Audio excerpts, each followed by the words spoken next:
TV, movies, and books.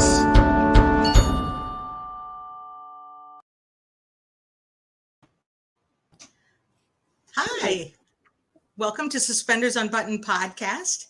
I'm Julie. And I'm Sarah. And today we're excited to have Rogue Rubin with us today, director. Thank Welcome. you.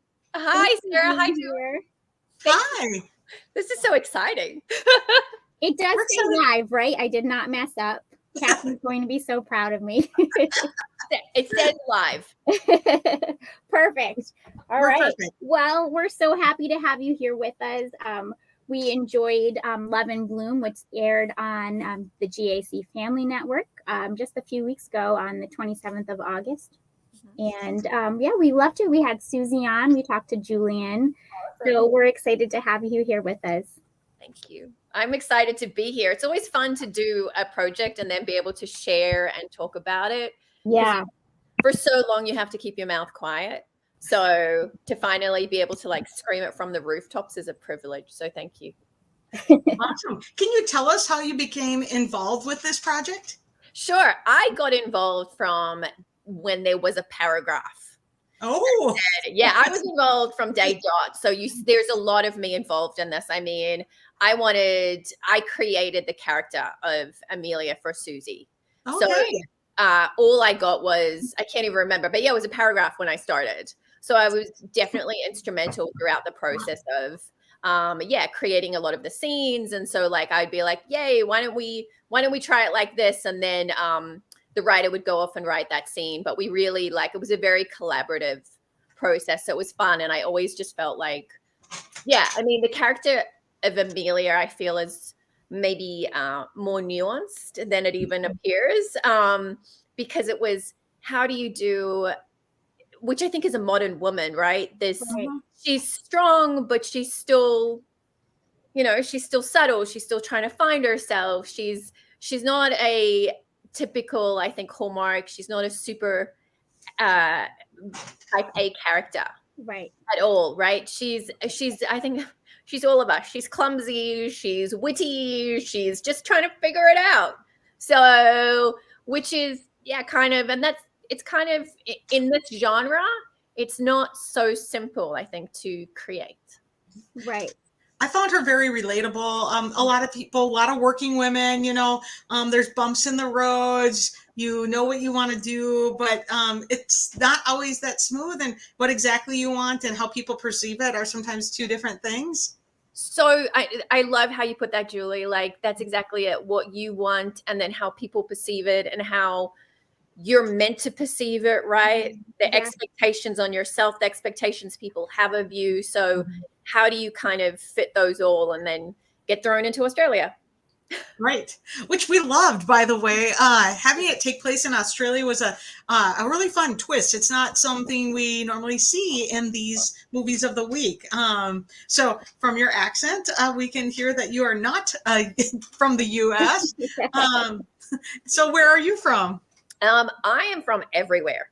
Okay, I am Australian, but I was born actually in Africa.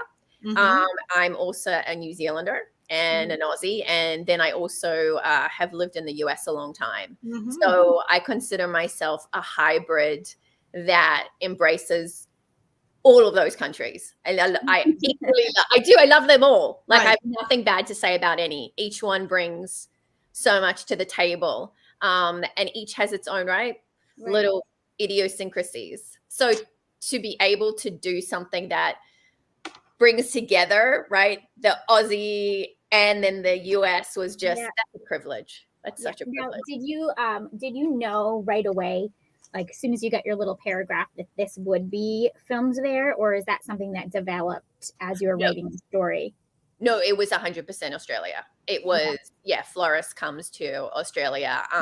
What did change is the location was originally going to be filmed in Melbourne, and then we ended up filming it, which was great, in Queensland. So basically, I'm terrible on geography, so I don't expect everyone else to know it. So we ended up filming northeast of Australia, which is much more tropical, but we were originally going to film it on the south, north-south side, which is a lot rainier. And then we probably would have spent, you would have seen a very different film in the rain Right. at the time. Yeah. I mean, this film was so bright and so cheery. I mean, it was so spring-like, right? And like all the beautiful flowers. I even said it in the text today, like everything is just so pretty. Right. Your whole thing was just beautiful. So tell us a little bit about what you told me earlier, how you came from commercials and that you have a very specific vision, and how does that translate into this film? Sure. So I think I always wanted to do narrative film, but we don't start off as we all know, as humans, not just women. Certainly harder for women. Let's be clear. Sorry, I'm just going to say it. It's harder for women in this industry and every industry. You don't get to say, "Hey, I want to do feature narrative films," and they go, "Here you go." Right. Does it right? Like, doesn't work like that. Sorry. Right. But look, I was so privileged as well because I've shot so many commercials, and commercials are great because you get thrown great big budgets. I got to work with a ton of amazing NFL superstars, but also just with big brands like Burt's Bees and Jack Daniels. God, I can't even, like Wilson, like a million. And commercials are so much more about the very nuanced, aesthetically pleasing, right? As you said, bright. It's got to be brighter. Yep. It's got to be prettier. And you're looking at the subtlety, right? There's so much more because it's usually about a product. Right. So that product better look amazing. So you're really focused on every little tiny detail. Like, what does the spoon look like that they're using? And I think some of that maybe gets lost in feature films, but it doesn't get lost when you come from a commercial background. You're going, what does that spoon look like? What does that piece of cake look like? And then you want it brighter. You want it prettier. And you have, there is different nuances. I think you can see maybe even in the two examples would be the scene at the end, because people have seen it and it's doing encores. Right. It's doing encores. This great horse riding scene at the end. That's $1 million stallion. That's a big boy. Big props to Susie, because I ride and this horse shows up and we're like, I'm not sure that's a horse. I think that's not a horse. That's another, right? That's another animal. Because it was the biggest horse I've ever seen. Like, it's a horse, but right, but big. It helps with the whole dramatic scene of her racing to him. I mean, my God, this thing races as well. And then, we spend probably a lot more time than anyone wanted filming that, because you're wanting to get that precision. And I think that's the commercial side of me, that beautiful aesthetic, then followed, of course, by that music, which I was so in love with that piece that played through it. The music was fun. I would say that's the right. We had a couple of songs, but mostly it was scored. Like, it was by Brett Rosenberg, who's done so well. Like, he's scored Demi Moore films. He's a dear friend. He scores all my films, and he really just, once again, we spent hours going, is that a violin note that should be there, or is that a trump? I mean, it's what people write. Like, we're talking like days of. No, that should be a violin right there. Yeah. So, and amazing, all the details, Thank you. Yeah, it's a bit more than people think. Yeah. We love talking to directors, especially because we get to learn all these little tiny pieces. Like, that somebody's scoring the music and placing it where it needs to go, but to think of you all just sitting there saying which note is going to hit the best. I love it. Makes you appreciate the whole process and the whole film even more. It's different. Or when you're sitting, Ahmed was our editor, who was, he's also another, everyone was exceptional. Ahmed's exceptional. And as well, you're sitting there for hours in a booth alone with this human. You better like them. And he's great. He's like one of the most upbeat people I know, because you get frustrated when you're watching the same scene 10,000 times. Right.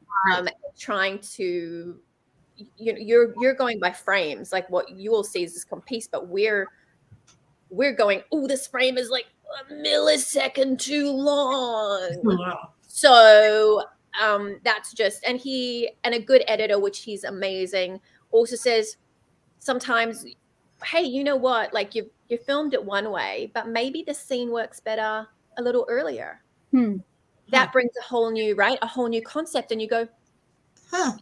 you're right, it does. And then you shuffle everything around.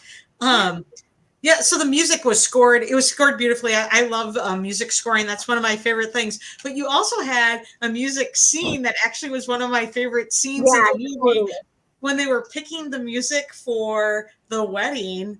And you brought in 3 very different types of music. And it was a very fun scene. But I was like, oh my gosh, like the banjo guy was supposed to be like for fun, but he was spectacular. I'm like, wait, banjo guy is amazing. So yeah, so there's a story that goes with that. Like when I do a film, right, I've got to bring myself to it. You see so much of myself. Like, I for instance, the dancing scene or that scene, like I dance. So I'm like, it's got to be salsa. I need a salsa scene. Has to have a. So for that, the banjo guy was actually meant to be my father, because my father picked up the banjo. And so he was, when we were filming in Melbourne, he was going to be the banjo guy. And then we filmed in Queensland, and it was COVID, so he could not come. No. And let me say, like, our banjo guy, ridiculously amazing. No, and far better than, sorry, Dad, please don't watch Dad. Far better than my dad ever would have been. He's just such a great banjo player. He's exceptional. And I want to say, I should look it up and tell you his Insta handle, because the guy is, am I allowed to quickly check his Insta handle for you? Yep. Okay.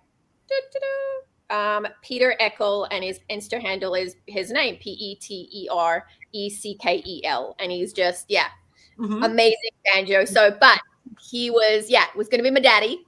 So that's how we got a banjo player.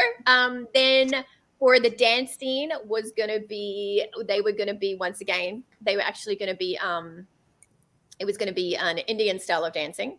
My friends do, right? My friends are these beautiful Bollywood dancers. And so that was going to be a Bollywood dance scene. And I did, I've done a Bollywood film before, so a short, when I was doing my film thesis. So that kind of came, and then it was like, there's no Bollywood dancers up here. So someone was like, how about, we already had salsa, so it was like flamenco. I'm like, love flamenco. Yeah, yes, flamenco. And it was. And Susie's face, I have to ask everyone to please pause on her face, because she got so into it. She has the funniest look on her face when she's dancing that I like, you can't laugh out loud when you're directing. Apparently it's not appropriate when they're acting. So I really had to stop myself, because she's like really trying to like get into it. So she was amazing. She had me. And Joey was a lot of fun. We got to watch. He jumped on our live with Susie for a few minutes. So we got to talk with him. That was a really fun scene. It was really fun. Oh, he's Joey Vieira, one of my favorite humans on earth. Is when he auditioned for the part of Enrique, I got sent his tape, and he was everything I dreamed of. Like, I looked at it and I went, so it's him. Yep. And they were like, no, but you need to see more people auditioning. And I was like, nope. Do we have to? Well, like, Julie, I had to be politically correct here. Yeah, sure. Send me other tapes. Go ahead. No one had a chance. But not after Joey. No one had a chance. He is just, but he's also one of the most talented actors. He's so in this, right? He's very comedic. He's a great dance. He does dance salsa clearly. He's amazing. And he's also such a talented actor. He's done so many big budget films lately. Spiderhead with Chris Hemsworth. Yep. He was in Young Rock. Like, he's in everything lately. And on a side note, not to cross over, yes, the Joey scene, I love him. the man brought me to tears. He helped them learn to dance too, by the way. Let's Oh, love it. And once again, you know, Julian and Susie brought it, right? Like well, Susie's a great dancer for hip hop and modern dance. She's an amazing modern dancer, but salsa's not her jam. So she just put her all into it and flourished, as did Julian. I'm not sure Julian dances anything. Not to be like, he got it though, right? He really got it and he worked on it. Yeah. Right. But you reminded, we were talking about like Joey doing these other things. When Susie gets that phone call, because it hasn't really come up before, when Susie gets that phone call from her boss, her boss's, that voice is Brian Larkin, who is actually Scottish. Okay. And currently in one of the biggest Netflix shows right now out. So I'm like, we just had everyone. Like, it's such an amazing, So he's a dear friend, and I was like, we got to put you in somehow. Your voice. Yeah, that's spectacular. You gotta love when you get like all those like nuanced pieces, and you're like, it all comes together to make something really amazing. You know, the dancing was great because you know, clearly they're both also athletic too, so they came through with the dancing. But you know, if they had been professional dancers, that wouldn't have looked quite right too, right? Like they needed to be because they were learning. Yeah. So super fun. What do you mean they didn't look professional, Julie? No, they look great. But like you get that whole like sometimes when they come in and they're already professionals and you're just like, I'm not buying this storyline.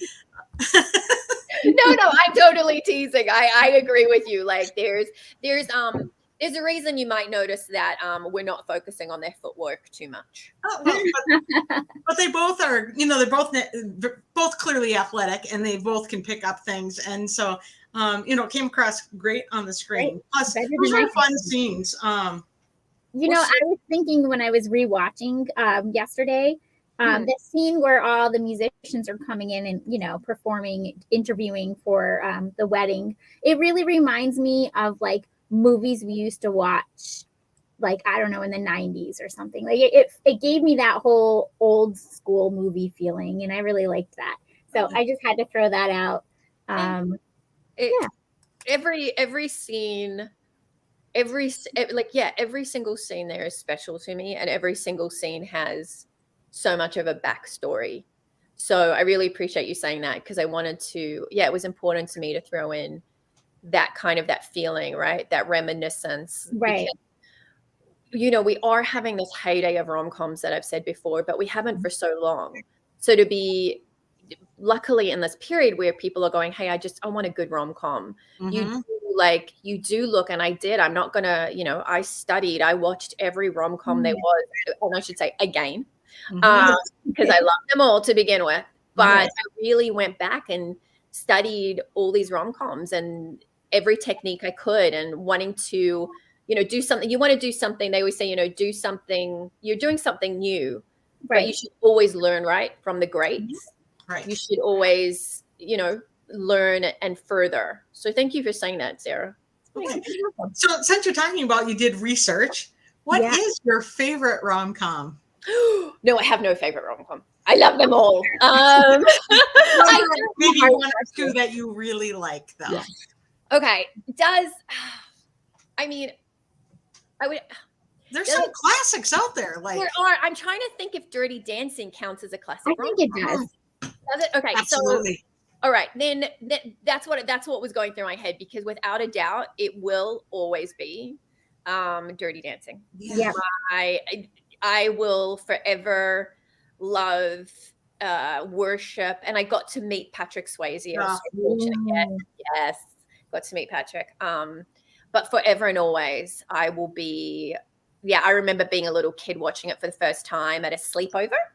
Yeah, I feel like that's my first experience too. Right? And then you all get up and you start like, can I do this? And then that got me into salsa dancing. And I know it's called Dirty Dancing, but we all know there's nothing dirty about it. It's right? It's a pretty wholesome. I mean, there's a couple of things, but it's a pretty wholesome beautiful love story. So yeah, I would say Dirty Dancing. The dance scene though that they did, that was inspired by oh shoot. Now of course I'm having a brain freeze on the film that their dance scene was inspired by. Deborah Messing. Yeah. Right? Was it Deborah? You know where I'm going. Was it Rupert Everett where she goes and she hires him to go with her to her sister's wedding? But what is it called? We can look at the. Where's Catherine on her need? Or we always have. She's our like research person. Yes, I know exactly what you're talking about. Messing. Okay, yes, I will let you look it up. So Deborah Messing, Rupert Everett, right? And they did. Deborah Right, Messing, she hires him. They go to some wedding with her family or something. Yes. And they go do this great dance scene where they have to practice for the wedding. And the wedding date?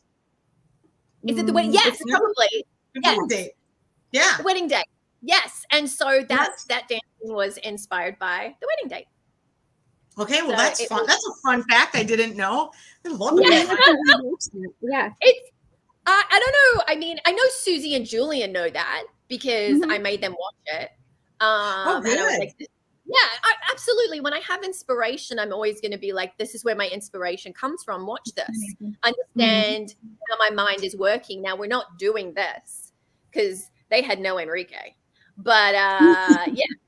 So, but this is kind of like that feeling, and you'll see, you know, and you pick up, you as a director, right? As I said, you're picking up techniques on that too. Right. So, yeah, I love that.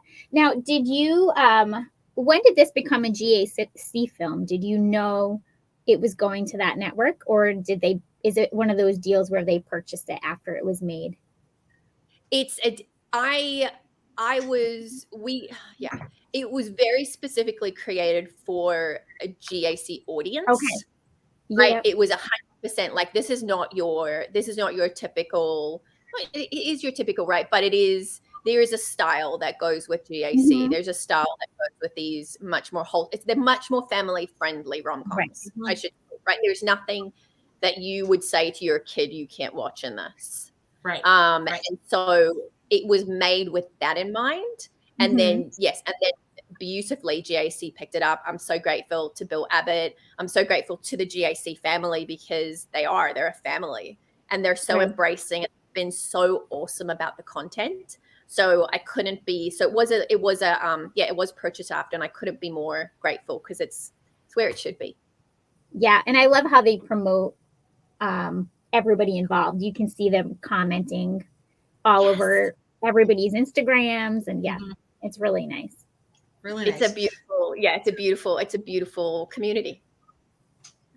So Julian's character is a vet in this, and so there were animal scenes, and you have a history of also filming some spectacular animal things in the past. And so tell us what it's like to film with animals, and what's your favorite thing about filming with animals, and what's something that it brings you a little like trouble? Big lions in Africa. Yeah. I like went down that rabbit hole and couldn't come back up. I'm like, this is spectacular. They're just such different parts of my life, my documentary work and my rom-com work. And like we all know, you can be equally embraced in different worlds. We're not one dimensional. I'm a huge animal advocate. So for me, it was like, what's he going to be? I'm like, a vet. So I can play with animals, a vet. And they're like, how about a doctor? Did you say a vet? So a vet, you said a vet, right? So he was a vet, which was purely based on me getting to play with animals. Yes, as it should be. Thank you. The same way, you know, that last scene is like, how does she get there? I'm like, did you say a horse? Did you say she rides a horse? Is it a horse? And they're like, how about she runs across the meadow? So did you say a horse? Yeah. So you said she rides across the meadow. You can see how like politically, right? Yes, I have a big background in animals, animal conservation, and that for me was where it came in. And of course, animals in Australia, what is keto? So how do we get, obviously the only thing missing is a koala. Don't you worry, the next one will have a koala. Oh, but you brought us a baby Joey. I know. I know, and that was brought actually by I now have Joey hookups, just in case anyone needs a Joey hookup. Yeah. Joey hookups. Yeah. I get like, people always like, how are we going to get a baby Joey? I'm like, if I want a baby Joey, we're getting a baby Joey. Yeah. Like, that's also my directing style. They'll be like, we don't know how we're going to do this. I go, we will do this. Yeah. If I have to do this myself, we will do this, and there will be a baby Joey. Now, I'm not going to steal one from a kangaroo's pouch, but I'm getting a baby Joey. So that was a rescue baby Joey. Aww. And it came, and Lauren George, who's one of the houses that we filmed at where all the vet scenes were done, she actually works with rehabilitation. So when she heard that, she managed to borrow a baby Joey for us. And the baby Joey, as you saw, was the best actor. Sorry, Julian. Sorry, Susie. Sorry, Joey, and Lynn and everybody. But that baby Joey jumped on cue. Yeah. No, that was perfect. The baby Joey you couldn't ask for more from the baby Joey. No, you couldn't. Like, it was like, and when it did it, everyone's like, it's not going to do it. We're never going to get, like, you got everyone, it's not going to do it. It's not, we're never going to get this. I'm like, the baby Joey's going to do it. I love your attitude. Yes. Yeah. Baby Joey. It is though, my attitude, because films are tough, and you do a lot of feel like it's not going to, and you're like, well, it's going to happen. Yeah. You just have to go in there with, no, it will. I don't know how, but it will happen. Right. And that was the first take. It jumped on cue. Nice. Jump, Joey. Yeah, and then you have to stop because you're all trying to, you all, right, the instinct is for you all to start jumping up and down, yelling and screaming with excitement. And, you're worried that the camera guy's going to, because he's also like, what the hell just happened? Right? So we had Alec, who's amazing, was on the camera.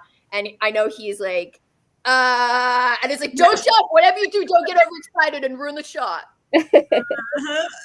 Right? Because we're just trying to get the shot in there, right? And don't move. Baby Joey did it. It's all about the shot. Well, the Joey too. Then you got everybody watching going, oh, baby Joey. Right? It was a tough day on set because all it was, can I hold the baby Joey? And me too, right? And then also, of course, Enrique's played by Joey Vieira. So we always had to go, baby Joey or Joey? When you were leading up, we're like, which Joey are we talking about? Which Joey? Joey did you want to hold? Hold on. This is a GAC film, okay? Just the baby Joey. Yeah, we only held baby Joey, not big Joey. Not big Joey. Yeah. Big Joey's wife is too lovely. We did not hold big Joey. Super fun though, and super fun to have a Joey on set. Plus, also the horses, at the beginning when.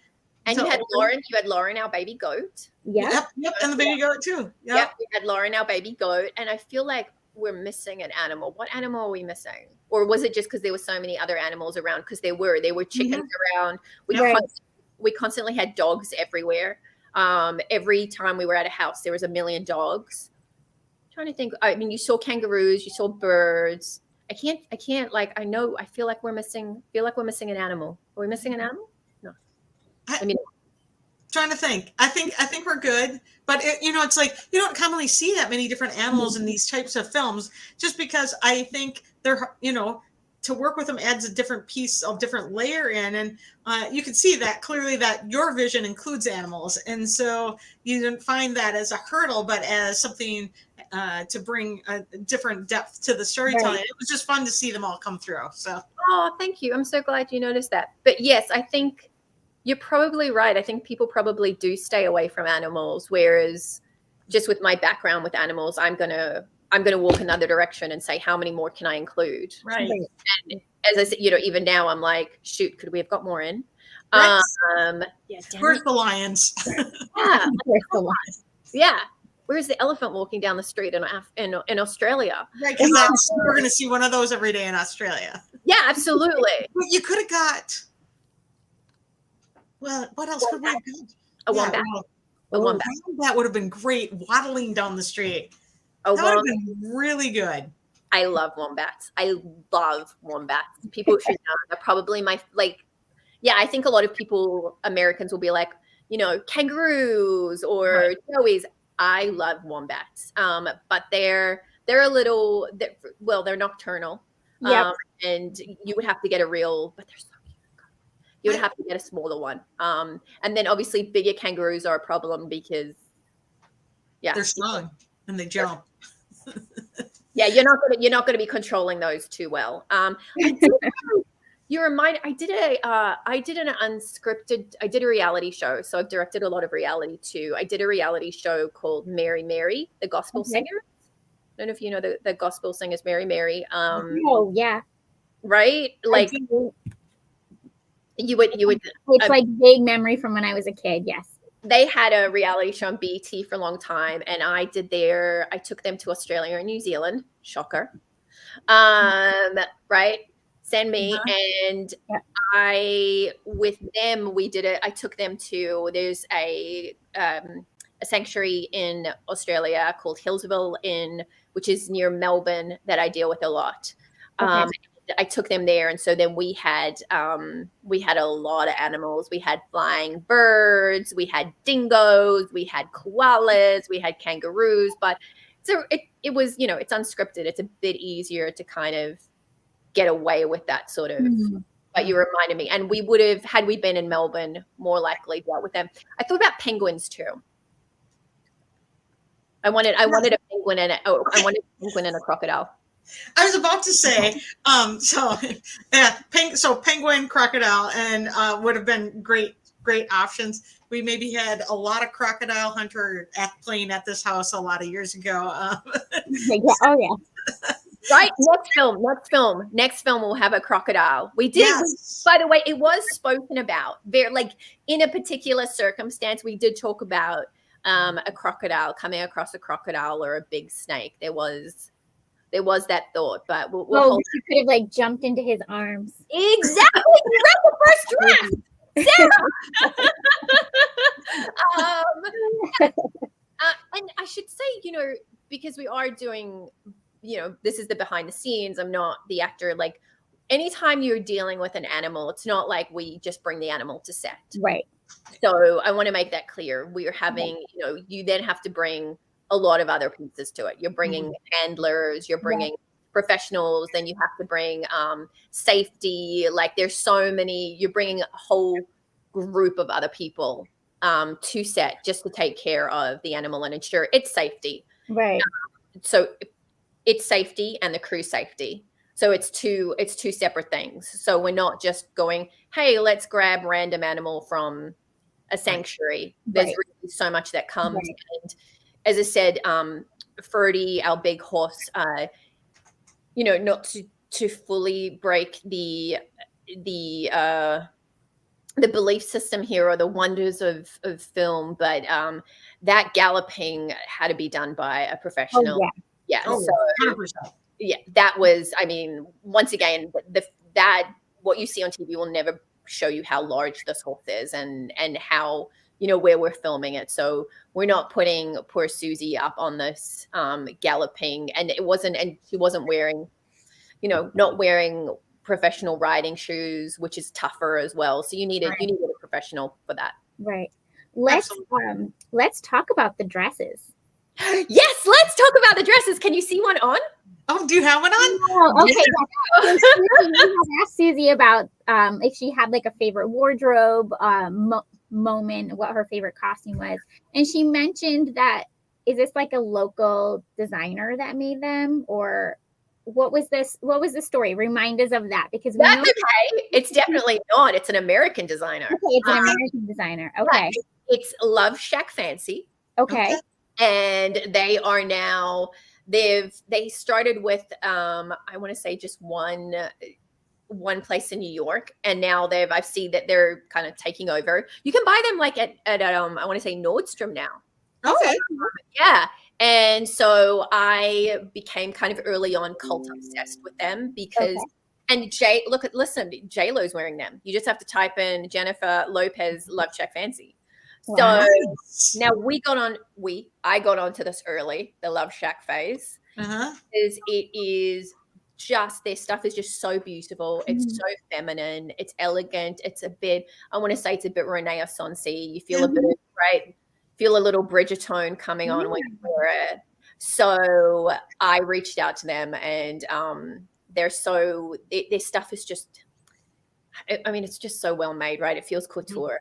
And I reached out and was like, we're doing this beautiful love film. It's, you know, it's just, I promise you the dresses will look spectacular. Please, please, please, please. Please. I would love to let our lead actress wear a multitude, and also Melina, who plays her sister, Melina Bardo, also wears them. So yeah, not all her dresses, but a large, I mean, I can sit there and annoyingly pick out for you all of them. The last scene, the white dress, the cake dress, the pink one at the end, when she's with her sister, they're both wearing them.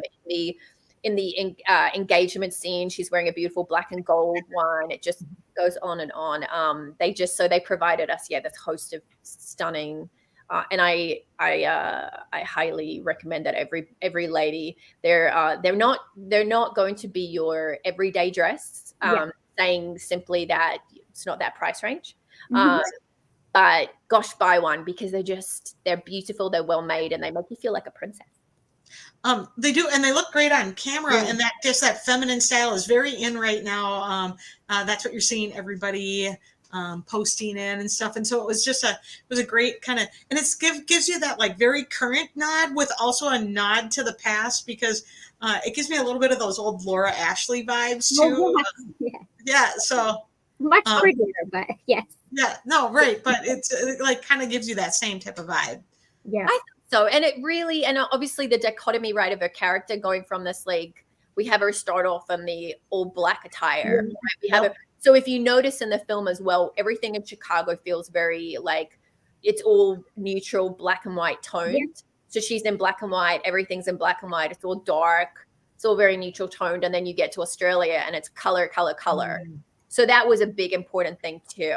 And I would have loved, it didn't quite work out there. I would have loved to have shot the entire Chicago in black and white. Oh. Yeah, to even show you, right? To really express. Like it's the Wizard of Oz and you open the door and you're... Because that's how it feels, right? You go from like Chicago black and white apartment feel to ta-da! So it's one of my favorite things in the Wizard of Oz is when she opens the door and it's color. Like I would have loved that. That would have been a great visual to go from black and white to color. You don't get everything you want as a director. In case people think you do, you don't. You're like, baby Joey. But you got the baby Joey, so I got the baby Joey, and I got the big Joey. So I won. And the big Joey. And I got Susie, because I wanted, we've been friends for years. And first and foremost, I said, I want Susie. Like there's no, that, as I said, that was made for her. There was never going to be another Amelia Hart for me. It was her from day dot. So that was a big thing. And she came over during COVID and had to spend the 2 weeks. So I'm so grateful for her. And I mean, it's so clear that, she encompassed Amelia. She was Amelia and she was dynamite. Yeah, that's super fun. How did you two meet then, that you've known each other for years? Yeah, I have to think about that, right? Because it's been a long time. Yeah, it's been a long time. I met her out I literally met her out one night at Soho House in West Hollywood. Perfect. Love that story. Love that's how you met. That is how we met. And it was just, it was that girly, like, let's be friends. And then all these years later, it's like, you're doing a movie together. And it really just started with Soho House. Let's be friends. But you start having those conversations, that they're like your people, right? Oh, absolutely. As soon as you meet someone, as you said, that's so great, Julie. Yeah, like this is part of my tribe. We're enjoying the same things. And what was so great as well, she trusted me. She really trusted me. Like I was like, because she came early on, I wanted her to do it before there was a fully formed script. and she never questioned me on it. She just went, sure, you like it? I went, yeah, this is what I want to do. And she went, okay. Perfect. So yeah, like it was a lot of trust from her, which I appreciate, and a lot of trust in her acting too, where it was a lot of trust in her acting of just, I'd be like, well, no, I feel like it needs to be like this, and she'd be like, cool. Right. She never, it was always, she got it and she went with it, and I should see where that girl is. Let's find out. I say that. Jump on line. She's in Utah somewhere. We know that. Oh, that's fun. I know you've had her too, but yeah, I love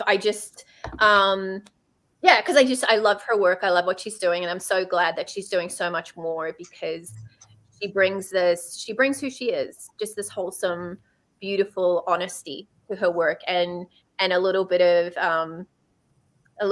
like, I want to say, like that, it's not perfection, right? Because none of us are perfect, and I don't like when you have these characters that aren't a little bit different. Right. She makes it easy for you to connect with the character. She does. Yeah. Here, she's asking me. I'm sending you the how do I link. get on? There. I just sent it to you. Yeah. Oh, there we go. Hold on. I will send that to her. Let's see if we can. Yeah. See if we can hit her on there. All right. Yeah, there we go. Waiting for you, love bug. Oh, send that. That's my. I think that's my favorite thing is you met in a bar and it's a girlfriend. Like it's it's such a fun story. I love that you like that. I felt so, because I felt when you said it, I was like, can I even say this? Like, yes, absolutely. Because we weren't there. Sorry, Julie. No, I just love that. It's like, wait, these are my people. We met in a bar. We weren't there to meet guys. We were like, and in fact, I think we were both hanging out with gentlemen. And I was much more like, meh. Like, who I want to talk to, these two. And honestly, I don't even know what gentleman either one of us were there with. Oh, is that no? Me. Oh, yes. I just said okay. Make sure awesome. I sent the right link so that if she joined, it would work. Sorry about that.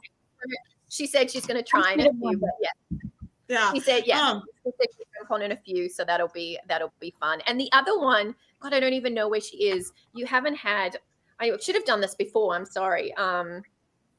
Jump on. Is Melina hasn't done any interviews, which is Melina, and I don't know if you've had Jason Wilder as well, because they're no. Okay, so this is really live, guys. I'm gonna just they play the parents, right, of the innkeepers. No, yeah. Melina, they play the couple getting married. Yeah. Yes. Yes. Right, and Melina is this 6-foot goddess.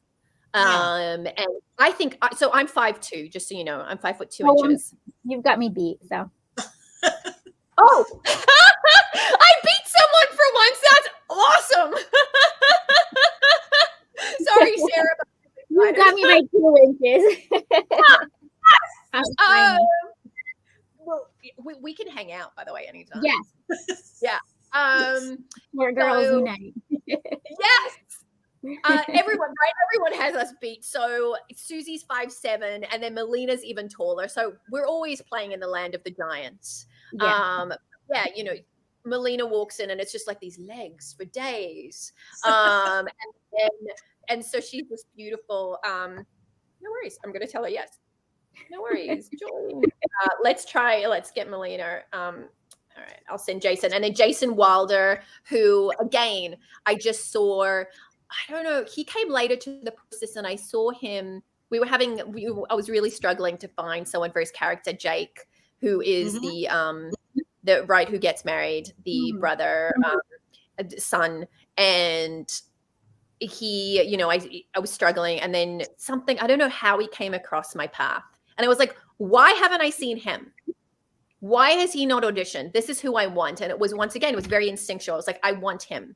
I need, this is what I need. And so he was cast, you know, it was like, he was cast, and it was off to the races straight away. It was, you know, yeah, it was like, we were heading to the last moment of, I better choose somebody. And I just, cause you need perfection. So he came along, and it was just, I loved everything he did. He ad-libs really well, I should say. So a lot of, there's two girls in it, the bridesmaids, they're his girls. They're his daughters. And so and that speech he gives at the dinner, the rehearsal dinner, so much of that is him just speaking from the heart. And yeah, I know, right? I had goosebumps. And he said, can I felt like this didn't, like, whatever we wrote out, can I play with this? And I was like, sure. My directing style is like, you can say whatever you want. And if I don't yell cut, you're good. Now, I do yell cut a lot. I'm like, I like your feelings. However, right? Yeah. Right. Yeah. Maybe not, but he just, yeah, it was so from the heart and so beautiful. I was like, that is perfect. Yeah, that was a pretty speech. It was, and that was him. That's genuinely him. So you felt that. And when he was crying when they were getting married, I'm pretty sure he was crying because his daughter was the bridesmaid. Oh, for sure. Yeah, he was like, I'm like, you're not crying over your soon-to-be wife. He's like, no. I was like, I'm okay with that.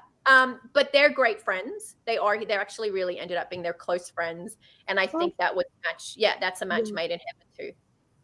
So yeah. Yeah, they were fun. Yeah, lots of behind the scenes little juicy gossip. And then I'll say the last two are Steve Handy, who plays the dad, is actually very famous in Australia.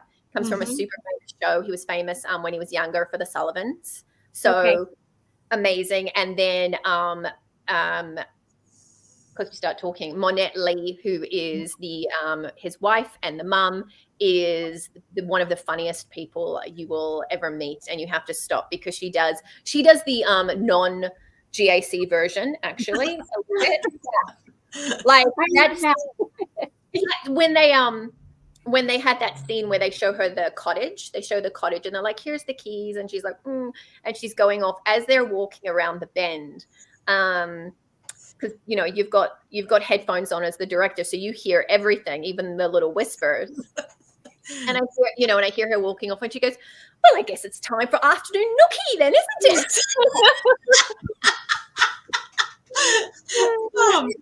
I know, and I'm like, I love that. I don't think that makes it to the film, but I love that. Yeah. And now let's do that film. We should. We'll be there for that film. Yeah, totally. I love that. Isn't it? Yeah. Yeah, because I can just picture it happening. Like, even though it didn't make it, I feel like her character totally would have said something like that. Yes, 100%. Uh-huh. And she constantly came out with those lines, and you were just like on the floor, and it's all, I should say, yeah, like as a director, because you've got that, you're tuned into everybody. You've got all their little speeches coming through. So yeah, it's an interesting process. And then just from a director point of view as well, you're on the walkies. You also have all this crew, so you're switching channels if anyone's interested in directing. You're switching channels, otherwise you'll get too much talk of like what's going on behind the scenes that you have to tune out from and just be focused on your actors and what's in front of you in that moment. So yeah, that's interesting. I love that. I just thought a lot of the like pairings and stuff worked out so well. Like those two that they were spectacular. Even they have a cute movie. They have a cute little dance scene, and I was just like, oh my gosh, they're so perfect. And once again, that's partly they were kind of dancing, but then the whole dip and the this and the that, that's them. That's them improvising. And Monette getting up and dancing as well with the flamenco dancers and getting into improv. Perfect. So yeah, like all of that is allowing your actors to just say, what are you feeling? Right. You do you know your character at this point. We've studied it together. Just be your character, and we'll be happy. Julian getting so excited over the banjo player. That's Julian. Yeah. Like I was worried, right? I was worried Julian was going to leave with the banjo player. Banjo player was spectacular. He was really like, "This is awesome!" And she'd be like, "Yes!" And I was like, "Yes, it is, Julian. Just tone it down a little bit, because I'm worried that you're not going to end up with Amelia and you're going to end up with him any second now." He's going off with the banjo player. He was ready to go off with the banjo player, and throughout, like to this day, he's like, "Banjo player? Did someone say banjo player?" So yeah. I think we talked about it on our podcast for a minute. We did, because I said I liked it so much because he was so good.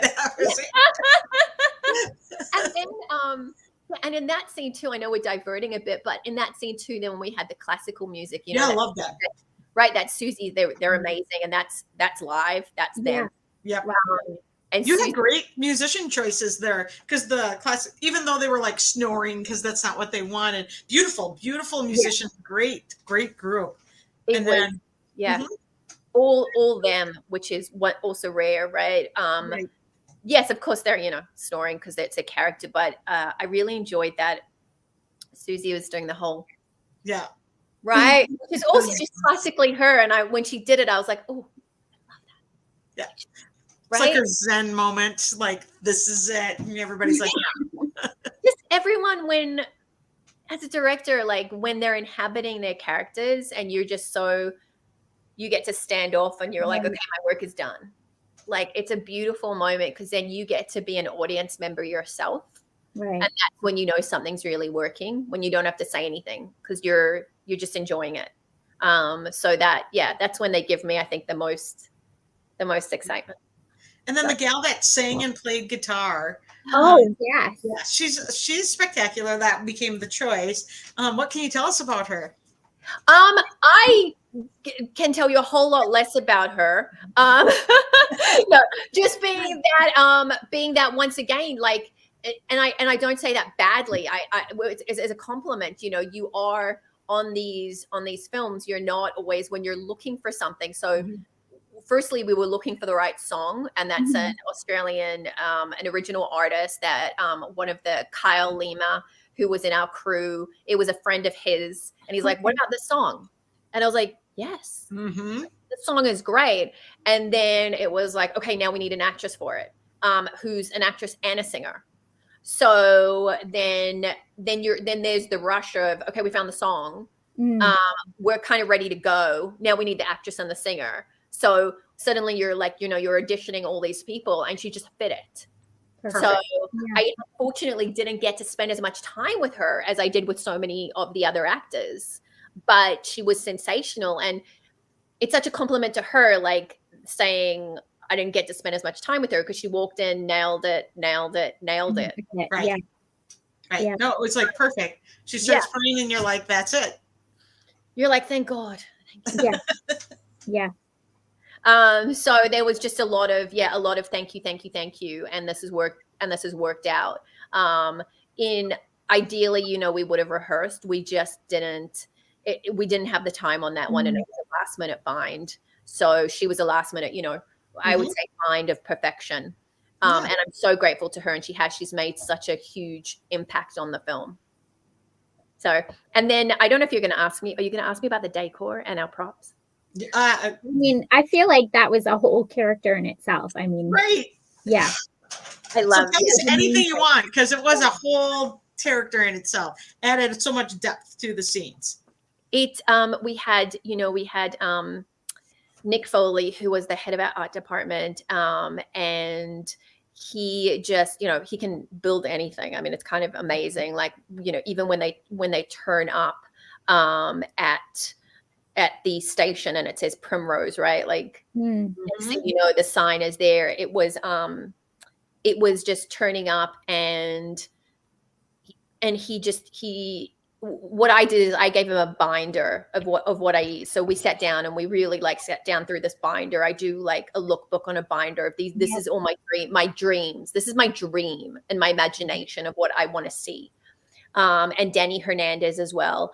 And so they sat down and we went through the dream, and we go through every single scene in detail, right? And as I said, choosing spoons. Yeah. And then you pray. That they will deliver. And so there was a lot of praying at the beginning, and obviously a huge amount of flowers. We're not going to talk about our flower budget. Whatever. Yeah. I mean, gosh, these flowers. Yeah. Whatever. Right? Whatever. Yeah. And so we sat down and we worked through it so meticulously of every little thing needed. And then just, kind of day one, you turn up and you're like, I mean, you've seen things, obviously you've seen things, things are walking in and out of the office. No, yes, no. Okay, sure. Maybe. Right. And then, but there is still a lot of just like, please God, just let this all work out. And then you're kind of, I think like day two, I'm like, you're geniuses. I don't need to see anything. Yeah. I mean, like, okay, I'm not that chill. Also not surprised, but You gotta look. If you're not looking at everything, you're not doing your job as a director. Right. You have to. But there was a lot of there became a huge amount of trust. Yeah. Just absolute amount of trust. And even the opening scene in Chicago where they had this beautiful chicken cooked and this food and everything. That's all Danny went off and, cooked this perfect meal for them, right? Just, and as well, setting up this perfect place. And it was just, I'm like, I mean, I couldn't cook that if I tried. So it was exceptional. But they did. And even then I sent you a photo, maybe you'll add later, of the cutlery used. Yeah. Right. It looks like it's the Queen's, God bless our Queen, former Queen, Commonwealth, sorry. But it looks, as though this is so regal. Australia is a Commonwealth country too, I should say. Yeah. And it looks regal and it's antique and it's beautiful. And then you've got that cake. The cake's all real. Nothing's fake.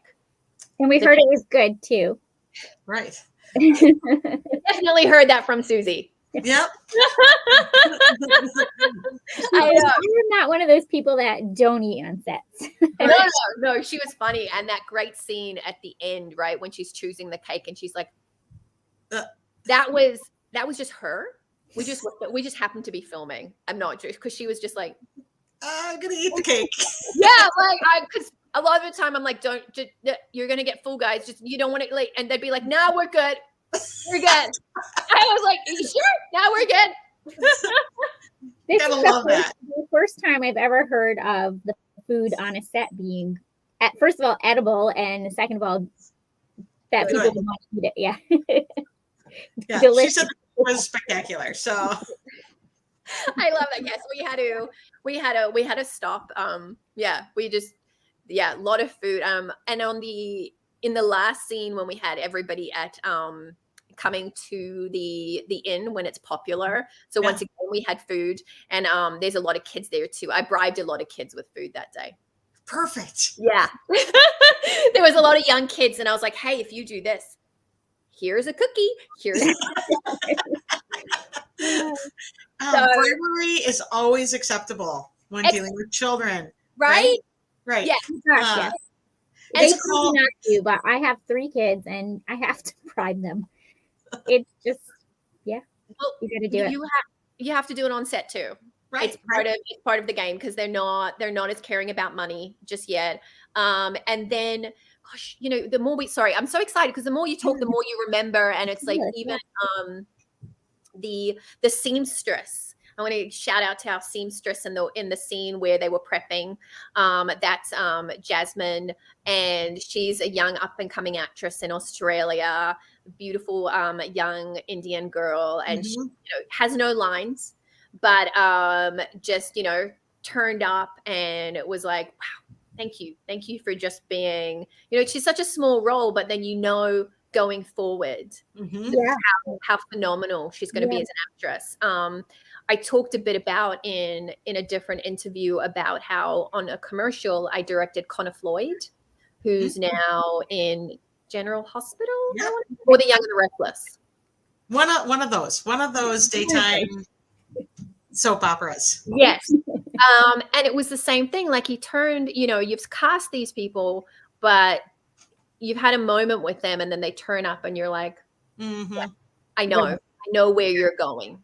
Right. Like, is that like, so he's on the soap now and I believe he's so Matthew McConaughey-ish and I just know where he's going and I'm not gonna list all the other actors that I know where they're going because then people are gonna steal them from me before secret. Yeah, I mean, or I directed Derek Thieler from Baby Daddy on a commercial and the same thing. Like you're like, I get it. Yeah. Right. Yeah. And Derek's done so well. I mean, he's been in Ron Howard, 68 Whiskey and a million other things. But yeah, for this genre, yeah, I'm so excited to see what Connor has coming, what Jason Wilder has coming. Oh, I apologize. In Australia. And I don't know why it won't go away. Okay, there we go. Jason Wilder has coming, and Lynn, we didn't speak about Lynn, who plays Piper, who has a natural comedic timing to her. So you have an amazing group of course, Julian is only going to go on and prosper. Right. Susie will take over the world. We know that, we can see that. For sure. Yes. And oh gosh, and Joey, I can't wait as much serious work as he does. I hope he does a bit of comedy too. And I'll check on Susie because I'm sure we will. Do you want to jump on before we jump off? Before we jump off. The rest of them might be sleeping, by the way. It's like 8 a.m. in Australia. But we should take a shout out because we have some Brits watching. So we should do a shout out to we have members of Parliament watching. Oh, really? And there you go. Hear my kid crying upstairs. Say welcome. Never have those kinds of things where I normally work, right? I feel like you do. Okay, well maybe I do. No. Just the parents. Just the parents. I work at a children's hospital, so we don't get things like Parliament. Or yes. So we don't get things like Parliament. But we get a wide variety of people that come in through the doors. So when you were shooting, what was when I was looking through all your previous things, clearly with your work with the Lions and shooting documentaries and stuff, you very much have a vision in the way you shoot things, like your director's vision. So in this movie, what ended up being your favorite scene, the way it looked? Ouch. I would say ouch. I'm going to hold on. Sorry, that was just Susie just then going, how do I sign on? So are you seeing her trying to sign on? I should just let you. No, did Sarah send her the link or send you the link? She did. And I'm just wondering because I know, Sarah, do you see Susie trying to sign in? She's just telling me that. I sent you. I did. I sent that to her. Okay. So she said she's just trying to sign in right now. So just to. All right, I'm watching down below. Yeah, Sorry about that. I'm home with my kids alone right now, and No, that's okay. You probably have her. Do you have her details? Hi guys. Yeah. Welcome back. Hi. Thanks for having me. I'm just currently driving right now. So Rogue was like, "Hey, jump on," and I was like. I'm at the dentist. I'm at the getting my Invisalign, and I'm like, no, trying to take my teeth out. Right. No, you look. Doesn't she always look stunning? Like yes. The thing about the Invisalign follow up. Well, I know I took my teeth out, so it's in my purse now. Isn't that a magical thing? Well, So- we've been talking about the movie, and it's just been really fun talking with Rogue. And the favorite thing I learned so far is how the two of you met. Yeah. Oh my god. Oh my god. Through a guy we like, right? In a God, what bar. was his name? Oh my god, So- he lived in my building. I was going through a breakup. There was a guy who was like, "Hey, come hang out to Soho House," and I was like, all right, well, I'm fine. She remembers the background. Mine was just Soho House. We met and we had other gentlemen with us, but we were more interesting to like, I was like, but she was fun. I don't know who they were. Yeah, I immediately was like, I mean, this guy, I mean, he was really cute and sweet, but I was like, we're not a match. But you know, I was going through a breakup, and he's like, come to Soho House, and then I met Rogue, and I was like, you friends, and then that was. It was much better than by the way, I don't even know who I was there with. Yeah, who were you there? I'm trying to remember. There were two guys. Wait, Daniel B. Was it Daniel B? Nope. Wasn't. Nope. It was. I honestly can tell you from the bottom of my heart, I don't know who I was there with. I remember meeting you, and she was wearing a cute little orange hat. Yeah, I literally was wearing like some random like jacket, like just really like I was wearing sweatpants. And he was like, yeah, just go like that. I'm like, it's sweatpants to Soho House? Like, what? You know? And so, like, this is probably like the second time I had ever been. And I'm like, you know, you always, you want to feel nice and cool. And, you know, and so I'm like rolling in with sweatpants and a jacket. And, you know, I'm just like, I have no makeup and just like, all right, I'm covering everything and just, you know, like a cool jacket, but like sort of like a hand-me-down I don't know. It was a disaster, but it kind of worked. It worked. And it wasn't, and they weren't important, as what I was saying. I was like, who knows who they were, but we became friends, so who cares? Yeah, it all worked out. I love it. It was fate. It was fate that you met that night. It was, and it was, you know, and I was saying to them how you encapsulated this character, and they asked like, what point? I said I came on a paragraph, and then I came in when there was a paragraph, and how trusting you were, because I was like, this is the paragraph, but this is what we're doing, and you were so awesome because you were like, okay. I had also seen Rogue's commercials before, and they were always shot beautifully and really well done, and she just has an eye. Like every time she takes a photograph, it's stunning and beautiful, and so she kind of has the eye of a DP, and so that's why it's like this cinematic, beautiful, you know, very Notebook-esque, Terrence Malick-y, you know, I mean, within the confines of like the model of, you know, a GAC film, you know, you can't do this like completely stylized, you know, art piece that goes on for, you know, scenes, just like the landscape for 5 minutes, but we can't do that. But it has a very beautiful, like everything she does and she films is just like stunningly gorgeous. Yes. And you look gorgeous, by the way. You've never looked better. Right? Oh, thank you. I was see, it's mutual admiration, because I was looking at you going, wow, I love your hair right now. I know you're like, but her hair's looking great. Oh, thanks. Well, I'm getting it actually colored. I'm in LA right now, and I've been, you know, I'm going off to Australia shortly, but I'm here in LA briefly, and I'm like, I'm gonna get my hair did. Well, it looks awesome. I don't even know if I'd do it right now. But I was talking, what was your favorite scene to film? I would say, like, that you felt was the most fun. The dance scene that it was so important to get this dance scene right. And I know that was, you know, like a pivotal moment in the scene, and it's the, you know, big reveal of like, oh my God, we're falling for each other. Like, and you had this vision, and it was so clear of this beautiful vision and having these dance moves. And like, before there was even a script, I remember you saying that. And honestly, between Joey, Vieira and Julian, like we had to learn this dance, and it actually really brought me and Julian together to kind of have to like learn something together and partner up and like be really uncomfortable in this space of like, I don't know how to do this. Like, how do I, like, feeling like a fool as we're trying to be intimate and learn the, you know, so it's sort of like it builds this camaraderie and bonding of learning something difficult. And I didn't have to be that great at it, thank God. But like, thank you. But you look great. But you look great. We talked about movie magic before and not showing feet, and you looked amazing.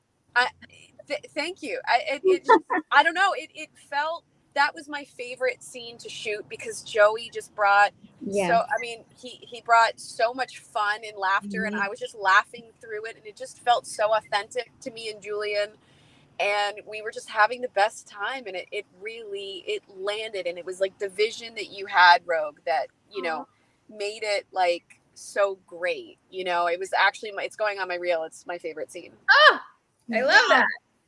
I love it so much. And then I know we were talking about styles before. Another scene that I know we've both talked about a lot was the when they're walking across the bridge on the lake, and it just looks like a painting. It looks like The Notebook, like a Monet painting. I think we changed the language because I was like, can I just say a Monet painting? Because it literally looks like a Monet. The whole movie looks like a painting. Like it's all so artistic and so beautiful.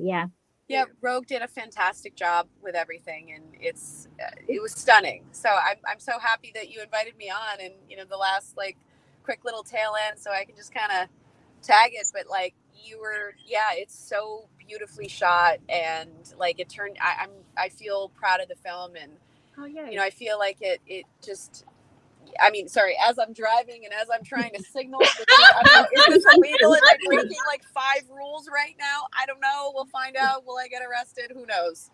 She's never, let me tell you, this girl, like, she will never be arrested for anything. She smiles and they're like, yes, of course. That's not true. Sometimes I smile when they pull me over because I have a lead foot when I drive. But like sometimes they're like, I'll give a spiel and they'll be like, yeah, no, now I'm doubling it, but sometimes they'll just feel sorry for me. Like there was actually, so I was driving from Utah to LA, and there was a cop who literally pulled me over. He's like, because apparently like they were doing construction, and they had like, it was like 80 miles an hour to like, 45 or something crazy, where immediately where it's not very clear.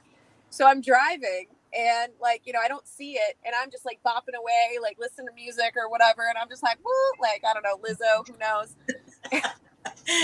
and so this cop pulls me over, and he's like, you know how fast you were going? Like, I was like, you were going 80 or like 85 in like a 45, and I was like, oh my God, I'm sorry, help me, I'm poor. Like, I was like, help me, I'm poor. And then he was like, you don't even have license plate. Like, it literally felt like Bridesmaid, where he was like, you don't even have license plates. Like, where are your license plates? And so they're like, because I hadn't put them on yet. I'm like, I don't know. Help me, I'm poor. I don't have a boyfriend. Like, he's like, do you have a screwdriver? Like, maybe I can do it now. And he's like, because they're in the car right here. And he's like, oh my God. He's like, so he put them on for you? So he put them on, and he was like, I was like, please just get me out. I didn't know that it was a warning and a thing. And he's like, this could be a really great meet cute. That was, honestly, we had a moment. It was a moment between us. And I was like, is this our bridesmaid moment? Like, is this? But he lived in like Arizona or something. So it was like, can I have your card? And he was like, we're both sort of blushing. And I was like, thank you for making me feel awesome. And I feel like a helpless damsel, even though I'm, I just felt so stupid. I was like, I know how to handle a screwdriver, but like, and so he was like, I'm letting you go. It's fine. We're fine. Just don't let it happen again. But it was very Bridesmaid. I feel like the more you're talking, I'm like, and here is Amelia Hart. Like that.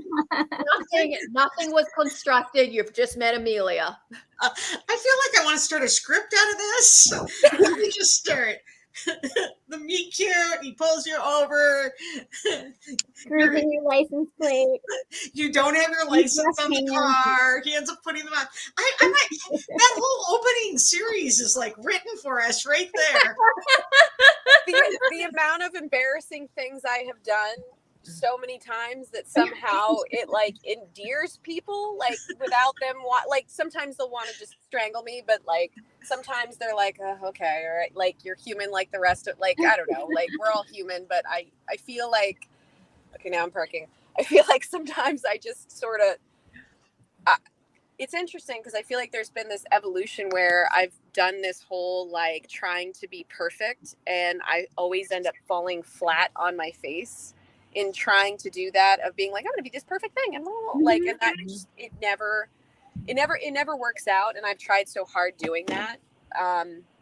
And so now I've just leaned into exactly who I am, where I'm like, I can never fix it. I can never like, you know, and so now I've just embraced the quirky and, you know, the just exactly who I am. And that's, it's weird because it's like the universe has really embraced that.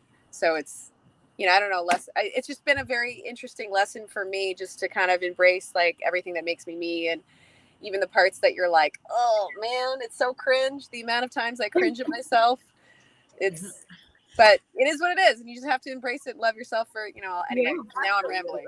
No, I love that. Because isn't that what we're all trying to do, really? Like, as you're growing up and you're really just trying to figure out who you are and accepting who you are and embracing it. So I love that story. Thanks for sharing that.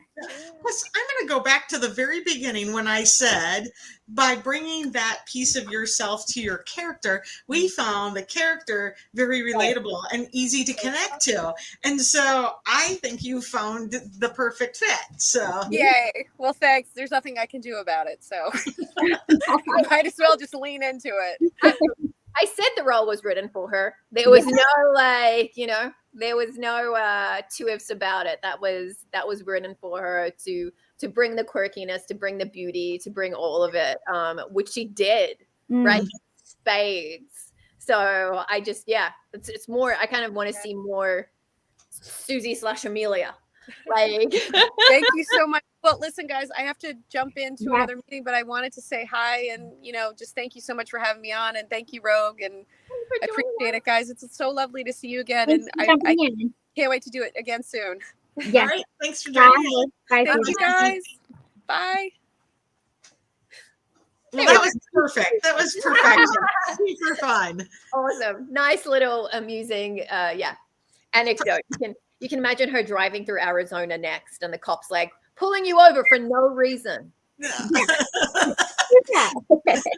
Just so I can chat to you. Exactly. No, I'm like, she's telling the story, and I'm like, this is a movie. This is a movie, right? We're right. It's somebody start writing for the whole thing happening. Yeah. I think that's the whole opening bit, and then she leaves, and she doesn't know who he is yet, and then there's got to be somehow that they find each other again. All right, we're like 1/3 of the way into the movie here already. Right? First act done. Somebody make this happen. You just missed the part where she's already engaged to a plastic surgeon. Yeah. Oh, right. So she's already engaged, but we know it's not going to be the plastic surgeon. It's going to be the cop that pulled her over. But where's she on the way to? Hometown, but why? Oh, yeah. Yep. So, I mean, there you go. Done. Sold. Yeah. All right. You heard it here first on Suspenders Unbuttoned podcast. And, right? Yep. And and he works with kids in town for some reason. There's like that. Yeah, there's for sure he does something with kids for sure. Yeah. Kids and animals. Done. Yeah, let's go. Oh yeah, there should be an animal. Yeah. Well, maybe it could be like a zoo, or maybe he does dog training because he's actually a canine officer. Yeah, but these dogs are overdone. The dogs are overdone. Well, there's your feedback, Rogue. Okay, because I was going to do a lion tamer, so don't worry about it. I mean, go big and go home. Any reason to film lions would be good, right? I do. I'd love to do one at a sanctuary in Africa next. That would be my yeah. Okay, so is that your dream? That was going to be my question. What's your dream film? Yeah. Oh no. Oh, my dream film is probably more like it would be two. It would be, it would be an Africa with dancing. Right? Yes. That can happen. Yeah, let me put my two loves together: animals and dancing. Yes. I if you figure that one out, Julie, let me know. Okay. And somehow Dancing with Wolves doesn't have the feel that I feel like your film would have, right? No, it's gonna be a different feel. nothing like it. Like exactly Right. what you can get. Dances with Wolves is like the opposite of what I'm thinking. Yes. Okay. I'm thinking so too. Oh, wow. This is fun. So do you have any projects that we can look for in the future? Not like no, I wouldn't say to be talked about, like in development on a couple that I'm really excited about with some amazing amazing humans. But yeah, I wouldn't say right now obviously Love and Bloom is still going on GAC and Hulu and Philo, which is wonderful, and I hope everyone catches up on that. And then my documentary. So we're still working on the documentary and just trying to enforce, and that's why I'm saying enforce policy change within we're looking at the UK. I'm working with the UK government on policy change there. So that's where the politicians come in. And so, I'm in something that I'm not allowed to talk about. Yeah, coming up. I just remember, like, you forget what you do, right? Right. Because you do it and you walk away. Like, I'm like, did you act in it? Or not act, but like, so I should say, I mean, for those, obviously, I don't love being in front of the camera. I'm quite, I'm actually, like, I can do interviews like this, but otherwise, I can be shy. I know it amazes everybody because they're like, no, but you just I'm actually quite shy. Yeah. So the fact that my documentary shows me so much in it, which wasn't going to be the case, was really a big deal for me. And then, so people have that expectation, I guess. I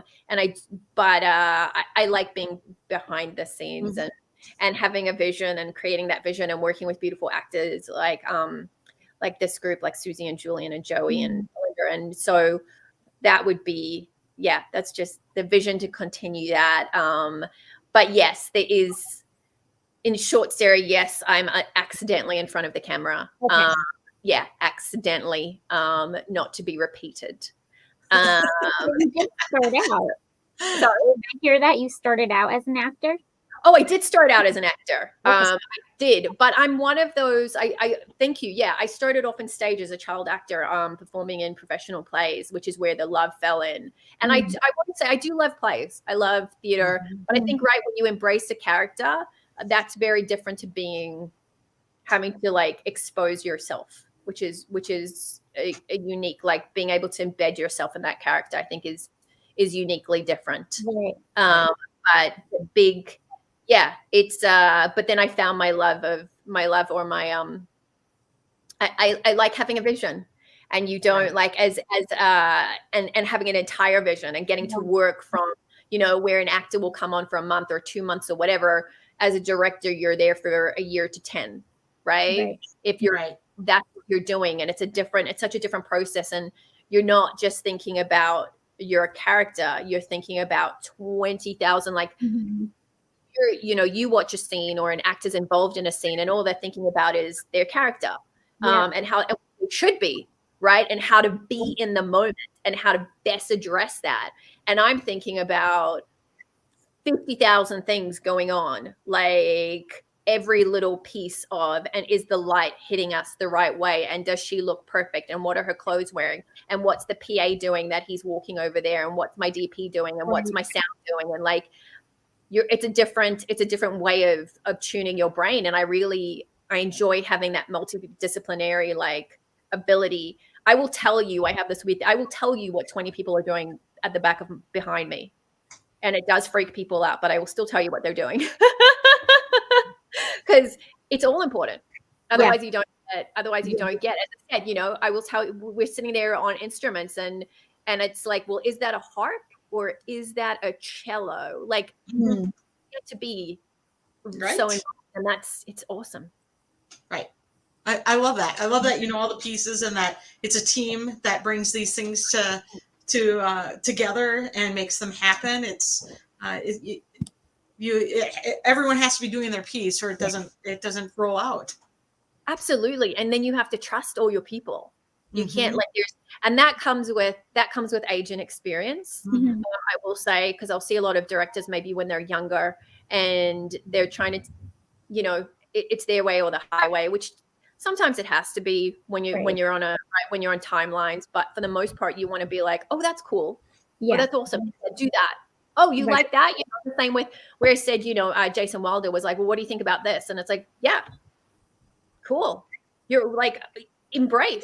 Oh, you should be better at your art than I am. I can put all the pieces together, but you should be better at that. And I should be able to embrace what you bring. That's my job. I love that. It's so interesting to me. I think the more experience people have and the more they've seen things, the more they can support those people doing each of their own thing, right? Like you get better at walking alongside people. So I think when I started and the directors and the producers I worked with, the ones that inspired me were the ones who just went, sure, that's great. Oh, you know how, okay, great, do that. Yeah. So you want, come in with a vision and then go, okay, cool. Right. As I said, it's not, you can't always follow that, unfortunately, but that's the ideal scenario where you just go, that's awesome. Great. Do that. Yeah, you're letting them shine in their piece of the puzzle. Yeah. And they are, and people do. People, people amaze you. You know, if you don't want to, otherwise, I don't know. Directing and filmmaking is such a collaborative process, and you have to just love everybody and everything involved in it. And I'm not saying it's easy. My God, like it'll test your patience on every level. And there's some things are harder, and some days are harder. And then some days are magic. And some days you go, that is why I'm alive.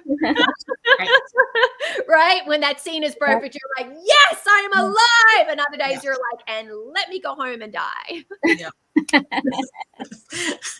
I feel that to my core sometimes. Sarah knows that. Some days are like, it's amazing. And some days it's, that was just rough. Feel it to my core, and I just think those highs and lows, though. That's what bring you like satisfaction and worth, and part of that group, and drives you to do more, right? If it was all like this, it wouldn't bring you that accomplishment, right? That's very true. But I think even, you know, what the two of you are doing now with this podcast is inspiring. Right? It's so inspiring because the two of you have gone, hey, we have a love for this. We have a love for the genre. Let's just go do it. And honestly, I'm so inspired what you're doing. Thank you. It is. So, like, you, when you reached out, I was like, yes, like you're both beautiful humans, and you're bringing love, and you have such a genuine understanding and approach and genuineness to the two of you. So there's such like, it's wonderful. And I can only imagine that this is going to become, you know, just such a like, huge, overwhelming, like the next time I see you guys, I'm going to be walking into your studio and I'll be like,